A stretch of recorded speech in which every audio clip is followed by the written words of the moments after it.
Assalamualaikum warahmatullahi wabarakatuh. Perkenalkan, nama saya Mutiara Tafsir Siregar. Saya dari kelas PGSD 1C. Di sini saya akan membuat video singkat mengenai pembahasan di pembelajaran IPS. Yang pertama, perbedaan antara IPS dan ilmu sosial. Ilmu sosial adalah ilmu yang didasari berdasarkan suatu nilai dalam kependudukan yang bertempat di suatu negara.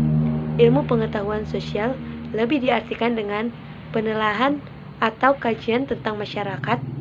Ilmu pengetahuan sosial itu sendiri mempunyai arti ilmu yang mempelajari tentang hubungan sosial. Perbedaan keduanya di dalam masyarakat, jadi perbedaan keduanya tersebut adalah ilmu sosial dibentuk di dalam perguruan tinggi, sedangkan ilmu pengetahuan sosial diajarkan di sekolah dasar ataupun di sekolah berkelanjutan. Keterampilan dasar IPS merupakan seseorang untuk dapat berhubungan dengan orang lain dalam kehidupan bermasyarakat.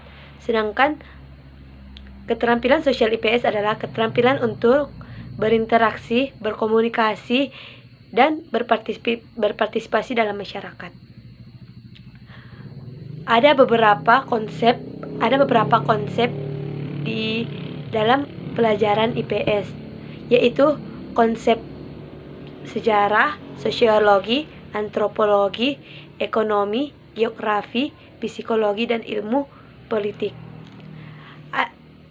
Di sini saya akan menyebutkan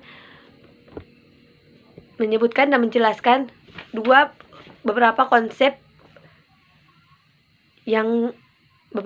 seperti konsep dasar IPS terbagi dua, yaitu struktur sosial yang merupakan himpunan dari unsur dasar di dunia sosial yang mencakup lapisan sosial bersama dengan nilai dan norma sosial. Kedua, proses sosial merupakan pengaruh timbal balik dalam kehidupan sosial. Yang kedua, ada konsep dasar antropologi, terbagi dua konsep, yaitu satu, kebudayaan, yakni kultural, dan kata dasar yang berarti berketumbuhan. Dua, evolusi. Secara sederhana, konsep evolusi mengaku ada sebuah transport informasi yang berlangsung secara bertahap. Yang ketiga, konsep dasar ekonomi terbagi dua, yaitu konsep scarcity, yaitu merupakan dasar yang sentral dari ilmu ekonomi. Dua, konsep spesialisasi, yaitu konsep produksi yang baru yang dihasilkan dari kelangsungan sumber produksi. 4, konsep dasar geografi terbagi dua, yaitu konsep lokasi adalah mengkaji letak suatu objek di permukaan bumi. Yang kedua, konsep jarak adalah berkaitan dengan lokasi dan dinyatakan dengan ukuran jarak lurus di udara yang mudah diukur pada peta.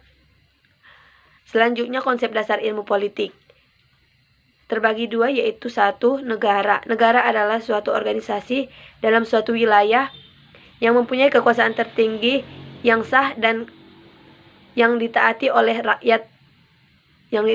rakyatnya. Dua, kekuasaan. Kekuasaan adalah kemampuan seseorang atau kelompok untuk mempengaruhi tingkah laku atau kelompok lain sesuai dengan keinginan dan pelaku.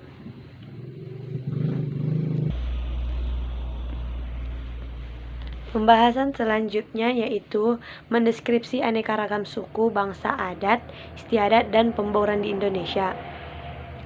Indonesia merupakan negara kepulauan yang penuh dengan kekayaan serta keragaman budaya, ras, suku, bangsa, kepercayaan, agama, bahasa, daerah, dan lainnya. Keragaman merupakan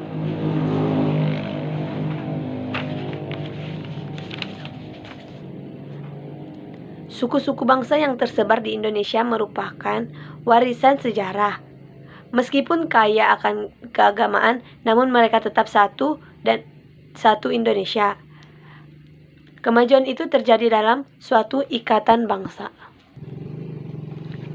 Kebudayaan yakni sebagai keseluruhan sistem gagasan, tindakan, dan hasil karya manusia dalam rangka kehidupan masyarakat yang dijadikan milik manusia dengan cara belajar. Masyarakat adalah kesatuan hidup manusia yang seninteraksi menurut suatu sistem adat istiadat yang bersifat dan terkait dalam suatu agama yang sama. Ada beberapa konsep suku bangsa, yaitu tiap kebudayaan yang hidup dalam suatu masyarakat, baik suatu komunitas, desa, kota, dan lainnya, memiliki suatu corak yang khas teruntuk tampak adat orang yang berasal dari luas itu sendiri. Wilayah kebudayaan biasanya tidak menyadari dan tidak melihat corak khasnya kebudayaan lainnya. Selanjutnya kita akan membahas permasalahan kota dan desa. Kota merupakan daerah mobilitas yang tinggi. Daerah perkotaan menjadi pusat dalam setiap daerah. Penduduk kota yang semakin yang akan mengakibatkan lahan perkotaan akan beralih fungsi menjadi tempat padat permukiman, perkotaan dan lain-lain, dan pada untuk ruang terbuka hutan, terbuka hijau. Kota hijau merupakan komitmen bersama agar masalah tentang lingkungan yang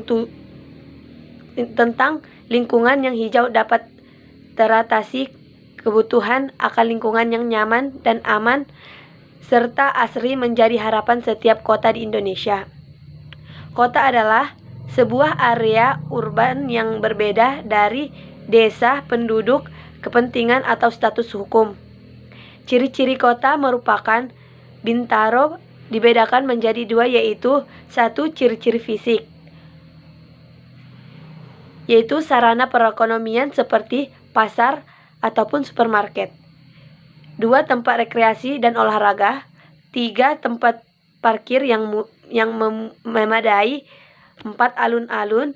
5, gedung-gedung pemerintahan. 2, ciri-ciri sosial. Masyarakat heterogen, bersifat individualitis dan materialitis, mata pencahariannya non-agraris, corak kehidupan, terjadinya kesenjangan sosial antara golongan masyarakat dan masyarakat miskin. Nama-nama agama tidak begitu ketat. Perdagangan hidup luas rasional, menerapkan strategis keuangan.